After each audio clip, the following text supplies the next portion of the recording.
Hi everyone. In today's tutorial, we will show you how to delete an element on Wix.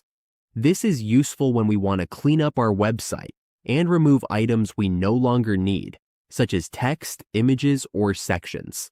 Let's get started.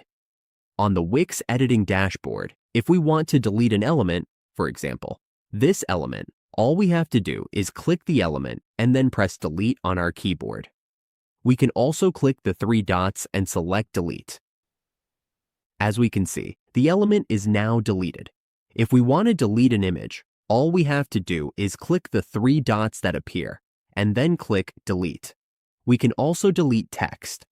For example, to delete this text, we simply press delete on our keyboard, or click the three dots that appear once we select the text, and it will be deleted. That's how we delete an element on Wix. With these simple steps, we can easily customize and keep our website organized.